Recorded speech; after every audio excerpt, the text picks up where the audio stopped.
My name is Bruce Werdeman. I'm the executive team here at Integrity Solutions, and want to say thank you to everybody who's joining us for this first of our leadership lenses here at Integrity.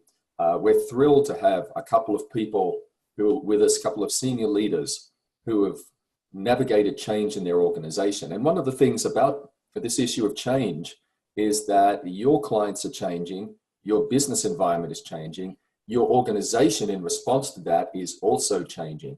There's a great quote I heard once from a gentleman by the name of Bill Phillips, and he said, most people are in favor of change as long as they can keep doing what they've always done. And that is a challenge that any organization that's looking to make a transformation, looking to make a shift is going to be facing. How do you navigate that? How do you energize people at different levels around that level of change? And the two people who are going to be leading us today are people who have made that happen in their companies, and we're really excited to hear their story about how they've been able to do that. We've got Jacqueline, or Jackie as she likes to be known, Jackie Cohen, who's the head of human resources at the Linde group of companies, and Jackie will be telling us a little bit about Linde Group. Lou Cimini, some of you may have heard Lou from the podcast that Integrity Solutions has published recently this year, but we are excited to have Lou with us, VP of Human Resources at Samsonite, and that a brand name that many of us know. And leading today's discussion and moderating this event will be Integrity's own Lisa Bullock, Vice President of Client Engagement. So thank you, Lisa. I'm going to throw it over to you. It's your show today. Thank you. Thank you very much, Bruce. Welcome, everybody. We're delighted to share some of the experiences that Jackie and Lou have had in implementing really extensive strategic strategies for leading, managing, and coaching in their organizations, helping all levels of managers to execute on company strategy. Just to get us kicked off here, Jackie, would you tell us a little bit about the Linde Group and some of the business conditions you faced a few years ago when you started looking at how to change Sure, thanks. the organization? Sure. Firstly, good morning, everyone. I'm very glad to be here with you all this morning. The Linde Group is a global manufacturer of industrial and medical gases. We're headquartered out of Germany. Our U.S. headquarters is in New Jersey. We operate in 60 operating countries, and we have about 65,000 employees worldwide. About 3 years ago, I started working with our Americas Supply Chain organization, and at that time, we were coming out of a significant global reorganization where we were having one org structure or one footprint for every region in the world. And that was on the heels of a regional reorganization. So there was a tremendous amount of change going on in the organization. And some of the competitive advantage challenges we were facing or looking at that time is we were needing to improve and rapidly improve our safety and our plant reliability performance. So with that need coupled with all of this change, we needed to accelerate the effectiveness of this leadership team, how we were getting our shared purpose and mission out to the organization, how we were engaging our organization to be able to execute the strategy and these performance improvements that were needed. It was a very high-profile, urgent global need because our region is such a large part of the overall global organization. So there was a lot going on, and we needed to do things quickly. And we were also moving to a lot of matrixed organization and structure at that time as well. So the solution that we embarked on fit the need of what we were looking for very well at that time and complemented it so we can improve communication up and down the organization while also very specifically focusing on these business needs around the safety and the plant performance. Great. Thank you so much, Jackie. Lou, tell us a little bit about Samsonite and some of the business conditions you were facing a few years ago when we started working with you. Thank you, Lisa, and good morning, everyone. The need to change Samsonite was actually born out of some success. We came roaring out of the recession of 2008 in a very good marketing position. We've always been, and we're a 110-year-old company, we've always been a leader in all travel products. But as the market constricted, we took advantage of competitive situations and sourcing, and with our wholesalers and really expanded. And it put us on a path to expand our company. And we went on an acquisition plan. We bought companies Hartman, Spec, High Sierra, E-Bags, and Toomey, and LaPo. So we added that to our core of Samsonite and American Tourister. And now we had a very different company very quickly, successful and growing, but our management culture and leadership culture had been diluted by bringing new executives in. We were now all over the country and expanding all over the world. So we were losing some of the fabric that had made us successful. And we also had to change the way we were doing business because the world around us was changing from a wholesale-centric world to a retail-centric world, now direct-to-consumer, including e-com. Our biggest customer went from Macy's to Amazon in 2 years. So that's the world that we're living in, and we needed to be different very quickly. Great. Thank you so much, Lou. It's really been a pleasure working with you both over the last 4 years. And today, as we work through some of the what I believe to be, and I think has been shown in your organizations, to be some very practical tools to help you elevate all levels of management capabilities in your organization, from executive to the front line. And some of the elements are, how to balance managing, leading, and coaching, because the focus is to really increase engagement and achieve better business results in order, to support the organization goals. How to coach with high emotional intelligence. Developing a growth mindset culture where the unsolvable becomes solvable by your employees. How to create an innovation, flywheel for the organization. What do managers have to do to create an environment that innovation and communication flourishes, but at the same time, push down decision-making in the organization, as well as increase accountability for results. So as we go through this, we're going to be spending about half an hour up front, having a panel discussion, and then another half an hour with Q&A. So please save your questions, putting them in the Q&A box, clicking on that on your screen, and we'll answer them at the end of the conversation here. So as we kick this off, when you looked at this process, Jackie, what was really needed for Linde Group to achieve better market success? What were some of the core elements to change the organizational direction?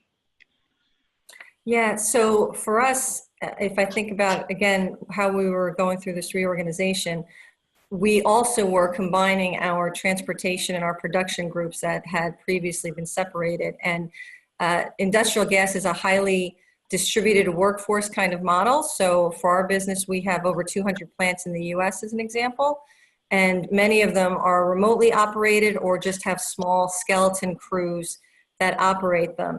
So two-way communication and really employee engagement were probably the most important at that time because of how dispersed we are and because of coming out of all these, this restructuring, as well as all these new reporting relationships, matrix, forging new relationships. So how do we get our employees engaged and part of this journey onto this performance improvement around, again, the safety and the plant reliability? So we needed something to improve our two-way communication and really accelerate how things got communicated up and down the organization and how team members were engaged. Great. Thank you so much, Jackie. Lou, what really came up for you and your teams when you started this process? What was most important, to focus on to achieve market success? Well, for us, we could no longer do what we had done, and that had made us successful. So changing our culture from a get it done fast, and everyone's a hero culture to a coaching culture was a substantial change for us. Coaching involves investment, and understanding the return on investment was the first big step we had to accomplish. The second piece was to introduce emotional intelligence, how to have discussions with people in a way that they are best open to receive the message and work together. That was the skill set and the tools that we gave them that changed everything. So we really had to make some changes. Fortunately, in New England, we have some great examples of coaches that we could link our vision to.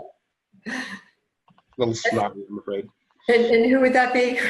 Well, there's this guy named Belichick right down the street. Oh, okay. We're located in Mansfield. I can almost see the stadium from here. Oh, I know you can. Well, you know, they have been doing well, so clearly they're doing something right there. So thank you.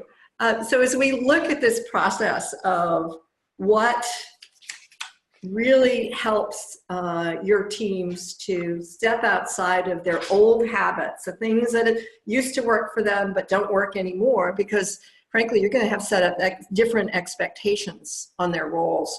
So as we look at what's critical here, we believe that belief boundaries are the things that employees can either support their success or hinder their success. So if they're unable to step outside of their belief boundaries, you know, about the old world, they're going to struggle. So essentially how this works is over a certain time, beliefs have been formed. It impacts the view of what we believe we can achieve. And as a result, we form boundaries, we make assumptions about our abilities that directly relate to these inner beliefs. And we use our inner beliefs as a mental paradigm that controls what we say, what we do, our feelings, our behaviors, abilities. So understanding this from a coaching and leadership perspective is absolutely critical. When managers are able to step outside of their belief boundaries and move from fixed boundaries to expanded growth mindset belief boundaries, they start to look at new possibilities for their own growth, for the organizational growth. And when they start thinking about this differently, you know, when they're able to look at new possibilities and see them in a positive way, this is what fosters the growth mindset culture. So as we look at what was going on for your organizations, Jackie, I know you talked a lot about highly directive management mindsets. Can you tell us a little bit about what was going on and how they made that leap towards a new mindset? Sure, Lisa. So again, 3 years ago, we're coming into a new organization structure. The one previous to that had been very command and control. Which is not ideal for a highly distributed workforce. It's very cumbersome. So we also, in this new executive team, we had some team members who had grown up in the industry and within Linde under that command and control. So even having them first expand their own belief boundaries, and they were on board with it, but they also needed to make the shift and go through the process. But it was very much about how can we really enable the teams to be making their decisions? How can we clarify the shared purpose enough that they can really go out and just execute the strategy at that point, and managers are coaching instead of micromanaging, which is basically where we were coming out of. So just really taking the step back and figuring out what behaviors we needed to change to be able to expand those belief boundaries was the first step. And it was very significant to the organization because this is something that would show up in our employment surveys or employee surveys, satisfaction surveys as an example, where the team members wanted more of the freedom and didn't want to be micromanaged as well. So it was all coming together at a very good time to look to make that shift. There was an imperative for it. Great, thank you, Jackie. Lou, you've talked a lot about managed by org chart when you initially started looking at these changes. And you described that as, you know, very, very hierarchical. Can you talk a little bit about the change that was created and what you were moving towards?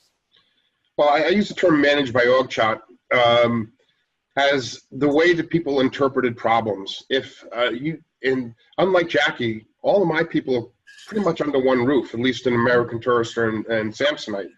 But they have different focuses, sourcing in China, India, and Europe, production planning, developing product, designing product, selling product, brand marketing, and marketing communications. All those functions are in this organization, and they're all striving for excellence, but the excellence they were striving for was in their world. And what happened is, as problems went across functions, they weren't being solved at the level they should be solved. Everything was being pushed upstairs. to the top of the function, across the function, then down. It was slow. We're not very bureaucratic, but it did slow us down and getting everyone on board when in fact the answers were always further down in the organization. So we had to get people to work horizontally and think horizontally instead of vertically. And that was a major change for us.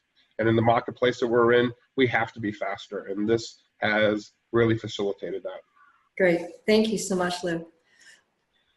Jackie, you talked a lot about the magnitude of change required with building trust.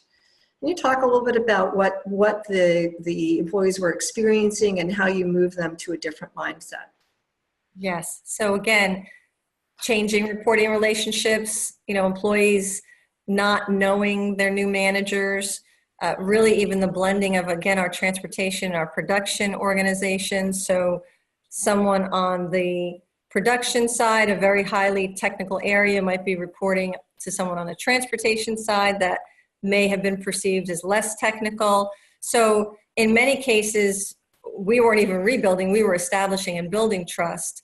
The other thing is a brand new executive team, so wanting to accelerate that executive team development as well, and having a structure or process that could also forge their relationships faster. And so they were trusting across and really relying on each other to do their own role instead of trying to work across each other's areas to potentially augment something that they felt needed to be. So it was paramount that they trusted each other, and they needed to trust each other quickly to go ahead and deploy the business strategy in a rapid fashion. Great. Thank you so much, Jackie.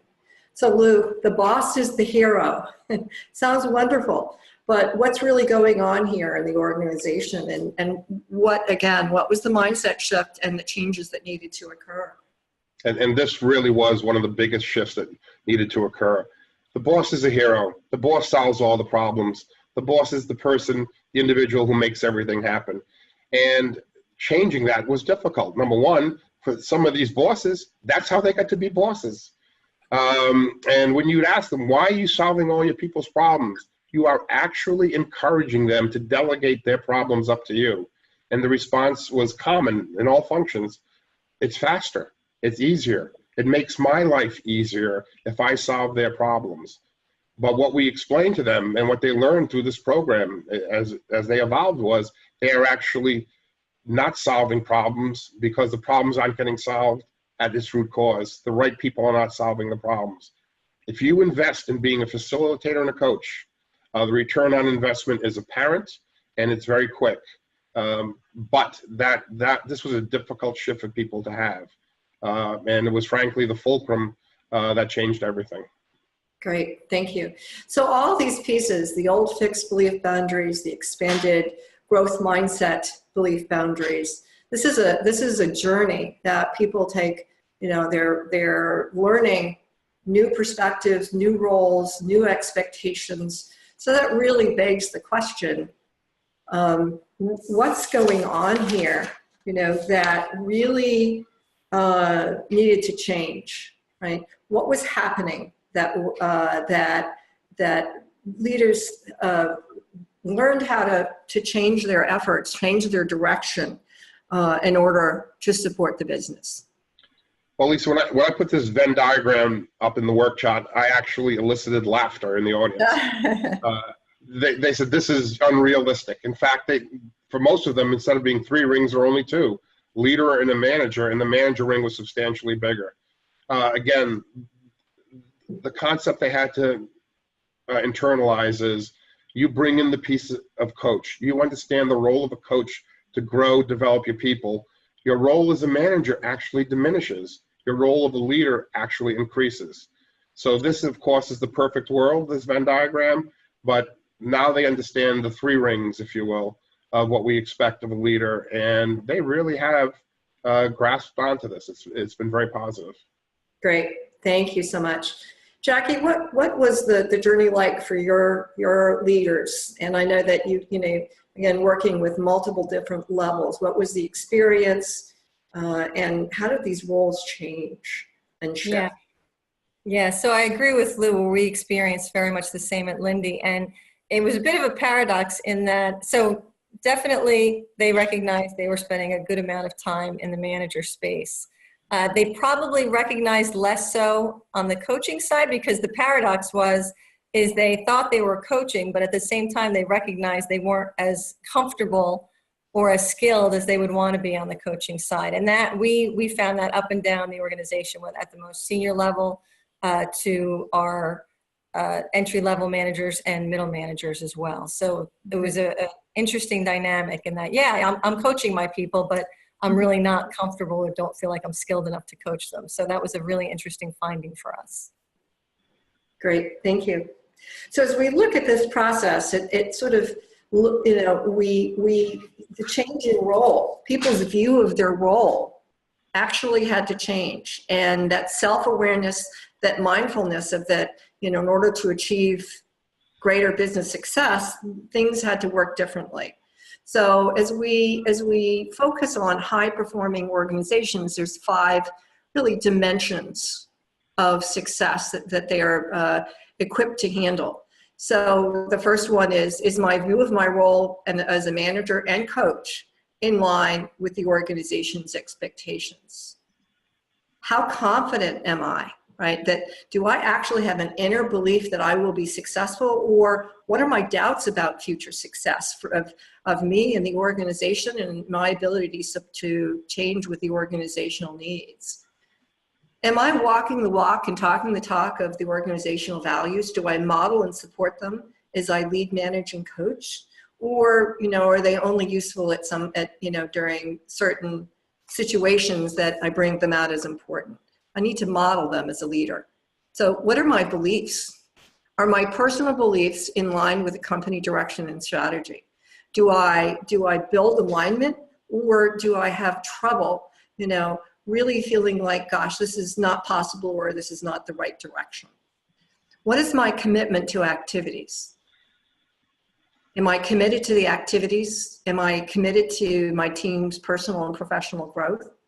So if the first 4 dimensions are not strong or not in alignment, the likelihood that you'll be committed to activities and really working to achieve, you know, organizational success, it can cause a lack of alignment, you know, around activities if the first 4 are not strong.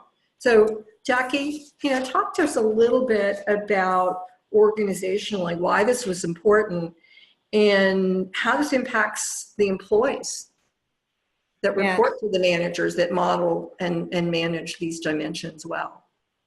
Yeah, so Lisa, this model just gave us a tremendous lens to really be able to take a step back and see where we needed to start from. So what our current state was and what our desired was. And again, part of it was, if I go back to our objectives around improving safety and plant reliability performance, around accelerating trust, and really about getting away from that micromanaging command and control style that was culturally in place prior. So, you know, we were able to readily see that our beliefs are in line with the company direction. We model and support the organization's values, but this enabled us to recognize this is where the team and the individual development needed to happen. And again, even at the senior level to middle and entry level management. And really, what was the clear role and what were the expectations around the manager and in the organization? How could they help enable their team members? And what does that commitment to the activities need to look like? And how do I carve that out? And how do I become disciplined? And how does it become just second nature from my behaviors and how I perform my role and how I lead my team? And then the big one for us, though, which I mentioned previously, was just really this realization that I thought I was coaching, but now I really realize that I really don't have the confidence in my skills, or even more so, I recognize I really need to boost these skills to really have it become just part and parcel of how I do my job and how I lead my teams. It was very compartmentalized prior to that, and it was arduous because it was not second nature. They had to think through it every single time they wanted to try to have a coaching conversation. And it was usually a coaching conversation that was corrective instead of developmental.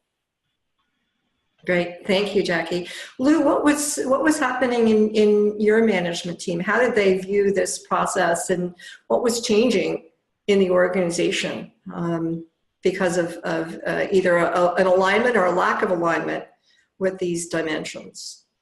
Well, this diagnostic that's on the screen now is an excellent tool to break down what coaching truly is in bite-sized, understandable pieces. This helped to really accelerate the change. Once they understood this is what it is, and we also, of course, in this process had them evaluate their own strengths and areas for development against this. So this was really a great accelerative tool to help us move forward more quickly. Great. So in terms of how these pieces fit together, what I'm hearing you say that they are all linked, and when it's a little bit like if you're missing one piece of it, it's like driving a car that's out of alignment. Things are, you get to, from one place to the other, but the journey is not great. So, the question is, how do you really release energy in the organization? How do you build achievement drive? How do you set the managers up so that they're more efficient and effective when these dimensions are in alignment? And if they're not, they're going to start creating conflict and disengagement. Any comments about what managers experienced when they had gaps around this? I'd love to just hear just a tiny bit more about, the gap issue for particularly Lou, because I think you talked a little bit more about that the other day. Right. The gap for them, biggest seemingly, was the view of their abilities. Their ability to be a coach and successful in this role was something they had to work on, which is why the type of workshops that we had such a positive impact on them. They also, we talked about this in the workshops, they were victims of bad coaching as well. And as they looked at the bad coaching experiences they had, they could see how the congruence model was not aligned with their leaders trying to coach them. Either, it wasn't necessarily because they were bad bosses, they were just not as effective in this role. So this is an excellent real world tool to get people aligned. Great, thank you. So it sounds like all levels, when all levels of the organization are in alignment or congruence, it really is the game changer for that culture shift. It accelerates everything. Great. Thank you so much. So this piece is very interesting, I think, because behavioral styles, there's so many behavioral style assessments out there, and and it's this is a validated assessment that tells you what your style is and where your that your observable behaviors tend to be, and it's really just a guidepost for people to understand not just their own style, but how to adjust to others. And it's linked to both communication and coaching effectiveness. This came out as a common theme in all of the post-program surveys that we did for you. Can we get some specific stories on how transformational it was for your managers, Lou, to be able to start to adapt their behaviors to other? How did that impact the organization? Well, as I mentioned earlier, one of our challenges was to bring emotional intelligence into the mainstream of our leadership discussions. And that was very frightening. Bringing this tool in, behavioral styles, really helped us in that area. Now, you mentioned there are many different kinds of assessments, and I think I'm certified in almost all of them.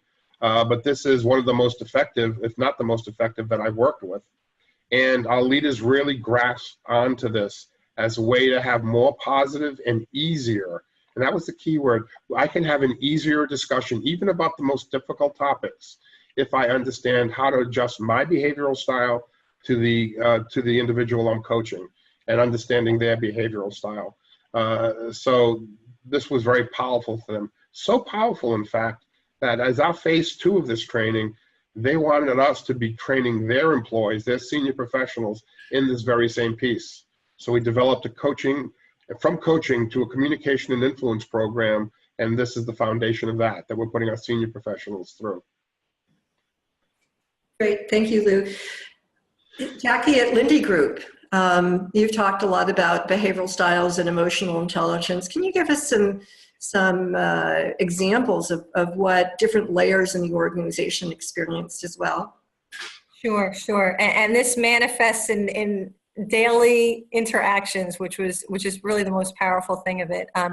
And just the transformational piece too, for us specifically around the communication and the trust, because people understood each other better, more readily. So, and this really energizes the group too. Every time we use this, there's something so telling that comes immediately up to the surface. So for example, back to the organization, we have a lot of highly technically skilled team members. So generally tending to be highly analytical, which ties a lot to that controller style. So even in our sustainability calls and even working as, the executive team together, you catch yourself in the moment. So if you're a high doer, you catch yourself wanting to give the answer right away. If you're a controller, you catch yourself wanting to control the situation and get into that micromanagement mode.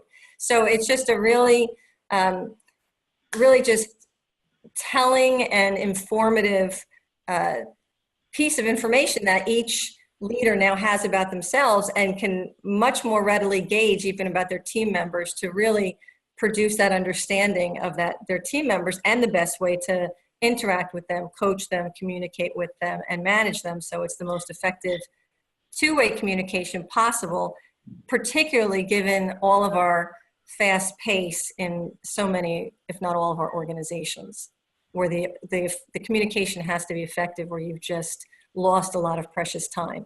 Great.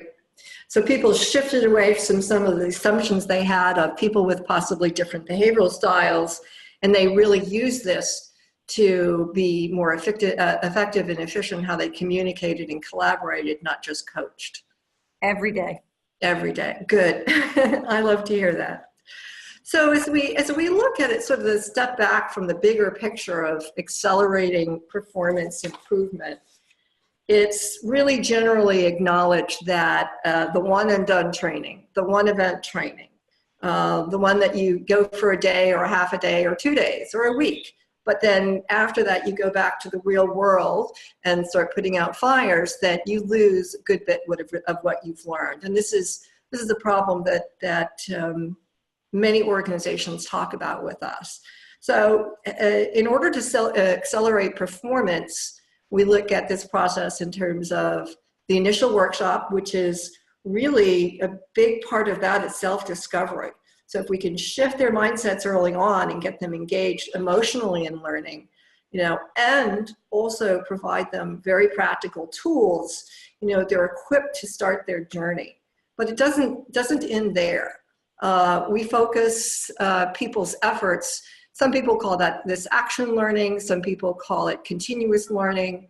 But really, it's just a small group coaching of 6 to 8 individuals where they talk about their experiences. And the goal here is not just to get them to share their experiences, but to be more accountable.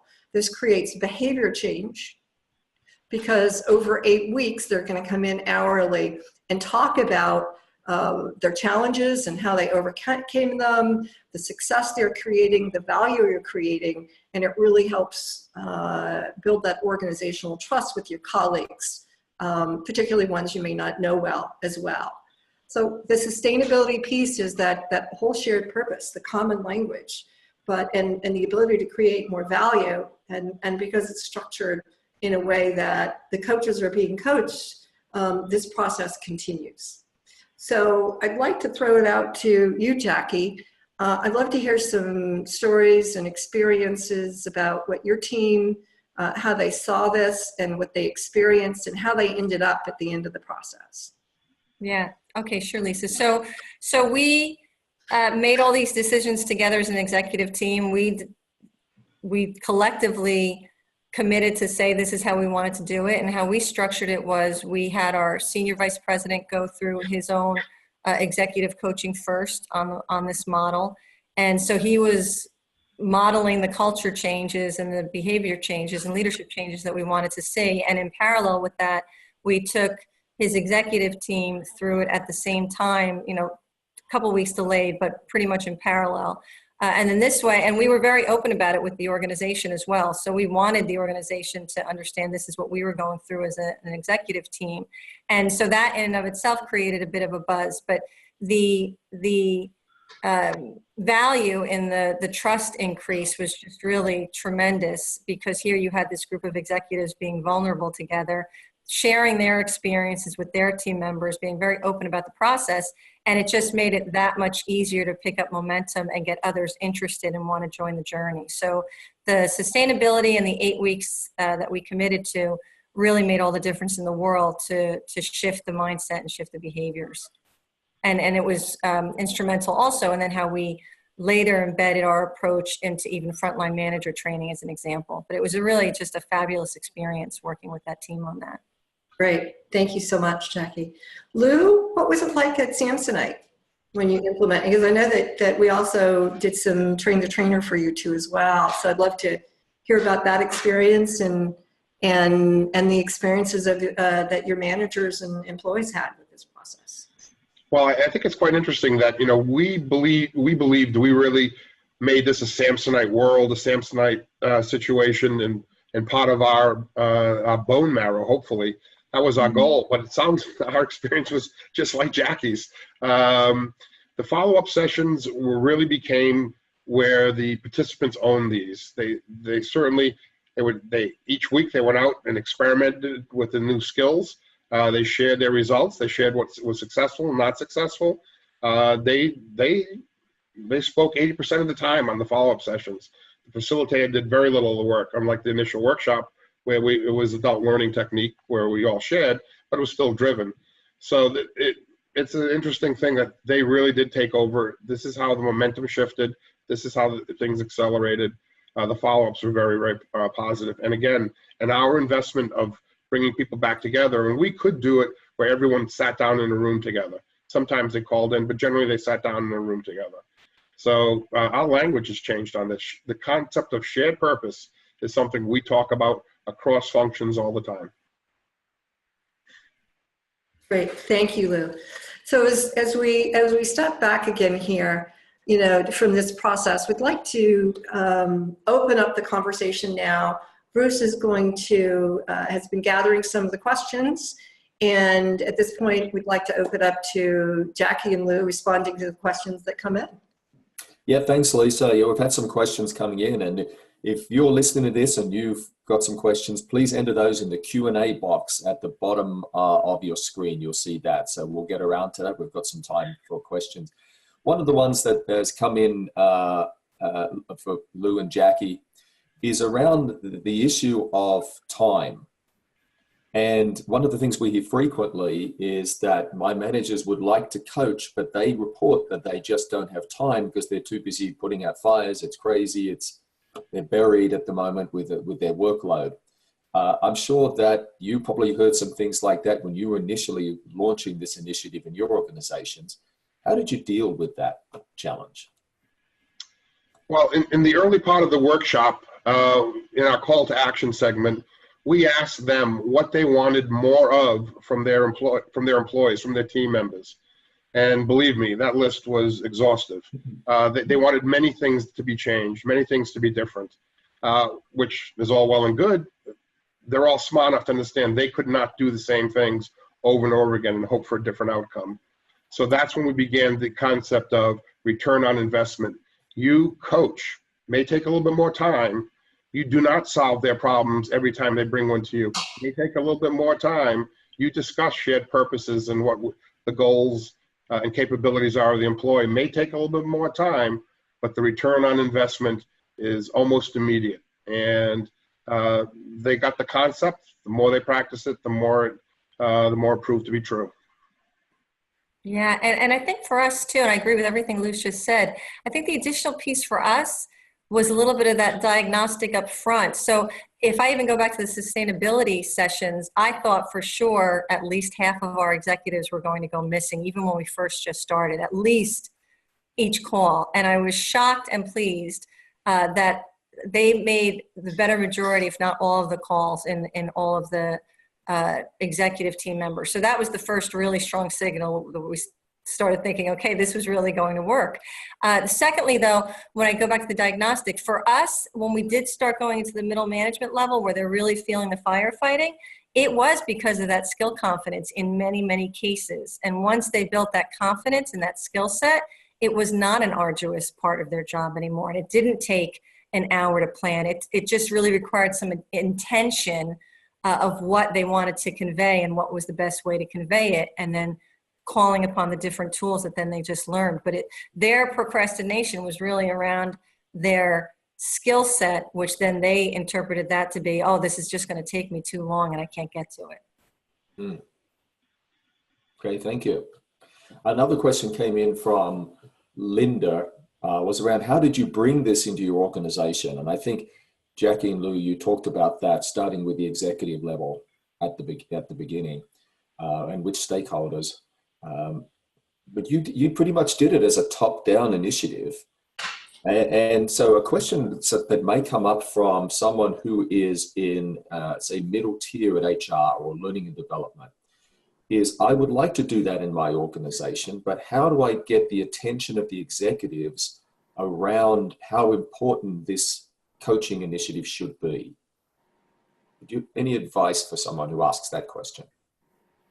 Yeah, and Lou, please jump in. I think for me, if I think about it, I've heard Lou say it as well. I think we were both looking for some culture change, and for culture change, at least for my organization at Linde, I had to have the executive sponsorship on that. And how I did that was really partnering with my senior vice president initially in terms of, okay, these are the things we know we need to accelerate. These are the things that we know are mission critical. Here are our business urgencies. Do we believe that some of these things could be complementary to help that? Because a lot of it did come back to trust and communication, engagement, getting the shared purpose out there more quickly, getting understanding around it. And then once he and I aligned on it, we engaged his executive team members to talk about it at the same time. So that is at that cultural change aspect. I think if it's really about coaching skill building, one of the sustainability ways we've done it is actually embed this subsequently now into frontline manager. If it's less about cultural change and really about management skill building, I think it could be a very accessible way to try to implement it at a middle management level if you may not have that full sponsorship up top, but there's a recognition that coaching is a skill you want to build more in the organization. Yeah, that's good advice, Jackie, because I think most organizations now, I mean, we've been doing some research at Integrity Solutions around this issue of coaching recently. And if anyone who's listening would like a copy of some of the reports from that research, we're happy to send that out. Just let us know in the chat box. But one of the things that we've seen is that 76% of organizations say that coaching is critical to them achieving their success and goals for the year. But over 3/4 of organizations are now saying they do very little, if any of it, even though there's a very high level of awareness and proclamations about how important it is. It's exciting that both of you have been able to make it happen and are getting some substantial results from that. But Lou, from your perspective, any advice for someone who's listening from an HR and L&D operations perspective who may be struggling a little bit to get executive attention around how important this is? Well, from my perspective, it is much easier to do this as a top-down because the further up the organization you go, I suspect allegedly, you are more focused on the challenges the business faces strategically. Actually, you're probably hitting the head with them almost every day. Understanding that the market is changing, the workforce is changing, the environment is changing, all these things are changing. The only thing that you're sure of is you cannot increase costs. So you have to change the way you do things to be more effective. That's an easy sell at the top level. And if you're starting in the middle, you have to bring it a little bit more tactically, but they face the same type of challenges. You just have to help them articulate it. And if they can articulate what their challenges are, and the solution is getting more from their workforce, if they can understand that, then the investment in coaching and the return on investment is an easy sell. Easier. Yeah. And then Bruce, I'd also add back in too, then you also have from the L&D perspective too, it's just the whole return on the investment from the sustainability. The 8 weeks that the teams commit to on the sustainability part speak for themselves from an investment perspective, and more importantly, a training retention, right? Because in an L&D world, you have to be able to support your training retention. This is built into it. Okay. David asked the question, can you share the approach you've used to coach up skills related to EQ? I know that you both shared some of that, but if you could recap the skills that you used to coach up specifically EQ.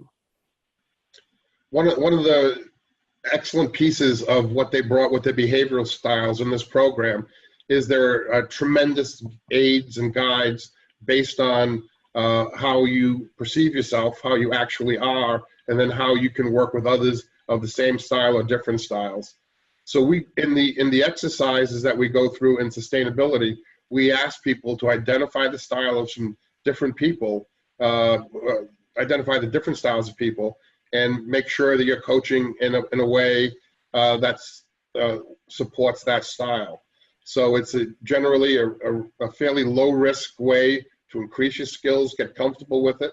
And as I said, as we roll this out in the organization, now we're all talking the same thing.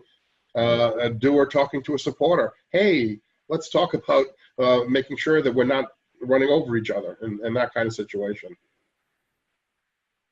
Good. Michael asked the question, how did you scorecard your results? Scorecard, we could say, how did you measure your results, even if it wasn't on a scorecard? Well, we, of course, did the post-seminar evaluation. We then did a survey of different classes, probably about 9 months after, to get that result. The other piece, though, that I found interesting was we were using an engagement survey, and the management section of our engagement survey 6 years ago, was our lowest scoring section. Today, and for the last 3 years, it's been our highest scoring section. So that also corroborates the effect of this program. Yeah, Jackie, you mentioned earlier, especially with remote people scattered around the country, that increasing the engagement levels was a key priority for you. Could you tell us a little bit more about why that was so critical as a component of this initiative? Yeah, because again, we had new reporting relationships in place. In addition to the new reporting relationships, we had new matrix structures in place. So it wasn't even one, stakeholder. You could have had a direct and a dotted boss. So there was just so much of that.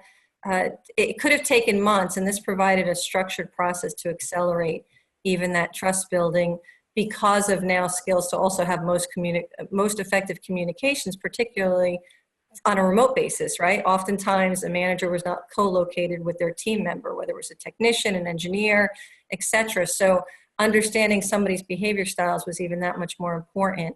And then just another point too around the readiness of the organization is we drew a lot from the pull. Instead of pushing this out, we drew a lot from the pull, where the teams actually started asking, so when can we give this to our frontline supervisors? How can we make sure our new managers are getting this information as well? So that was obviously extremely very invaluable to actually create that kind of pull as well. Thank you for that. Thank you. Here's an interesting question from Jim. What advice would you give to us for dealing with employees that don't want to be coached or don't see their manager as a coach?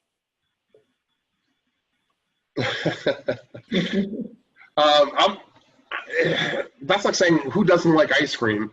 I think we all would like to be coached, and if they understood what coaching was and understood that the goal would be to elevate them so they would be more successful, I don't think that's that hard to sell. What's difficult is trying to believe in that concept when your boss is not a coach or is a very, very bad coach.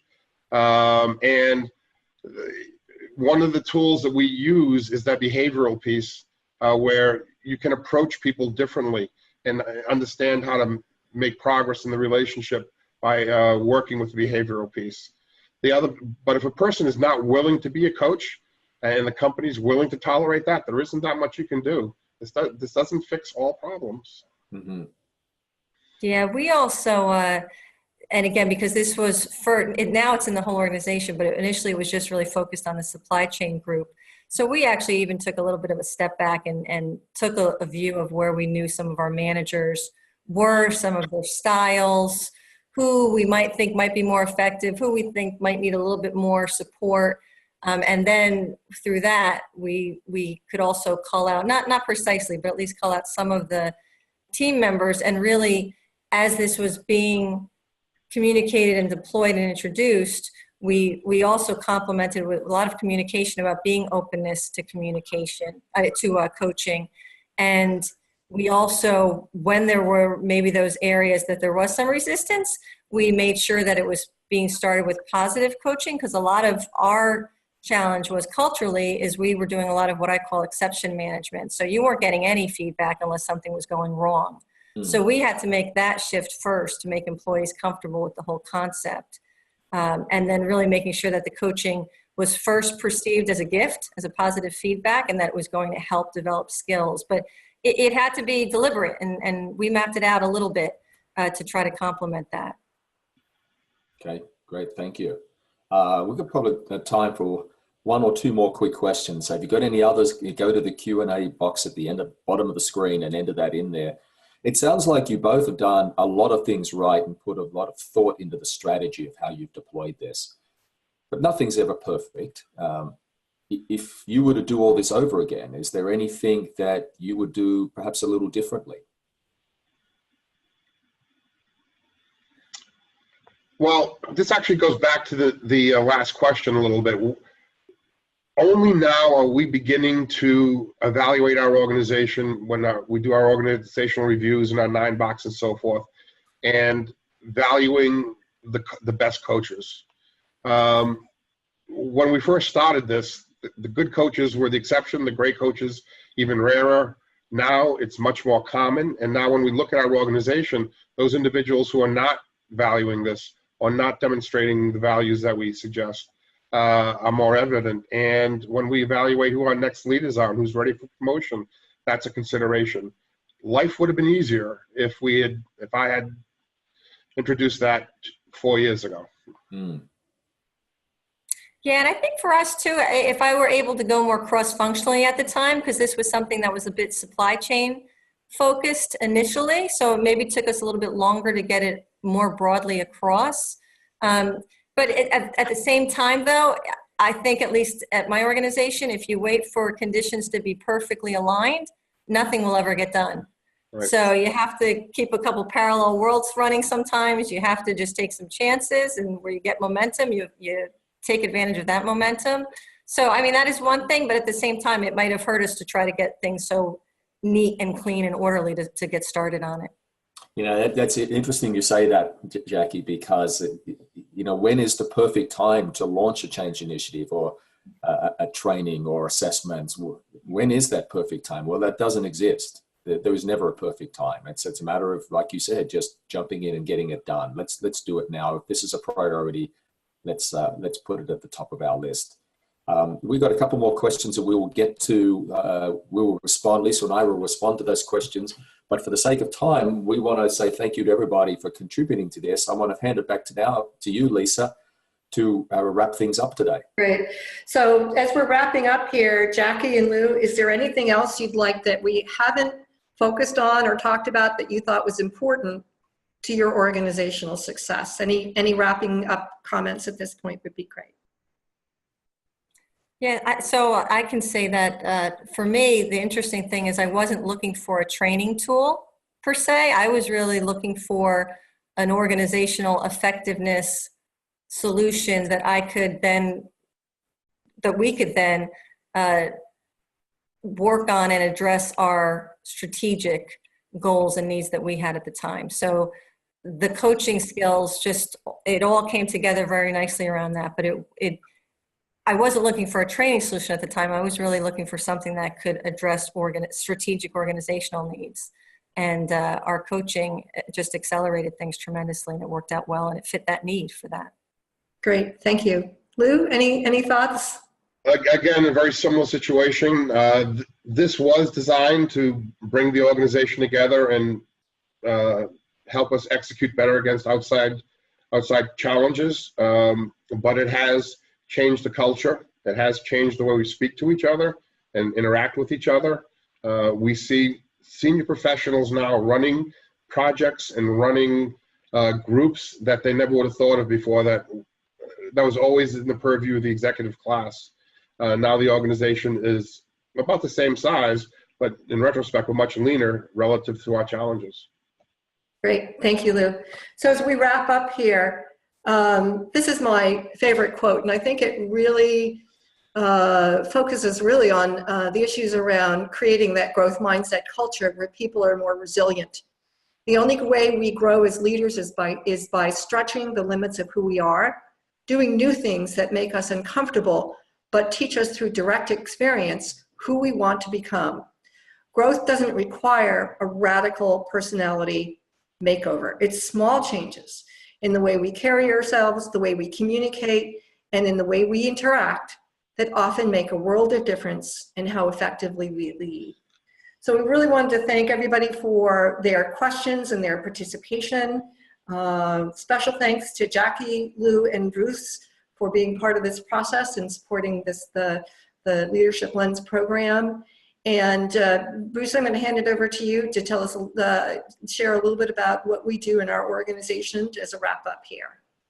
Yeah, thanks very much, Lisa. And thank you for all your hard work in putting this together. Thank you, Lou and Jackie, for participating in this.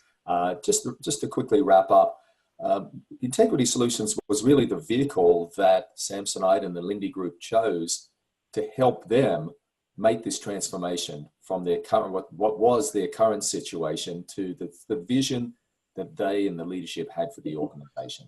And you'll see on the screen just some of the outcomes and some of the areas that we focus on in the organization. If you're being introduced to us for the first time, we'd like to talk with you. And it's just about, let's have a conversation about what's happening in your company with your team and what are some of the changes that perhaps you're looking to make there. And we'll see if and how we can help you and steer you and support you and partner with you in the right direction. So what some things that you'll be coming your way as well from us for participating in this session today would be a white paper on growth mindset, which Lisa has authored, which I think you're going to find supports many of the things that were talked about today. And to get some more details about the transformation that Lou was able to achieve at Samsonite, we're going to be sending you an overview of a case study of how that happened. So you'll have that. But if you're looking for more from us at Integrity Solutions, please let us know. We'll be happy to talk with you further about what's happening in your company. So I'll say thank you very much for joining us today. We're going to wrap things up. There will be a recording of this. If you'd like this, please let us know. And everybody, have a great morning, a great day. Thank you very much.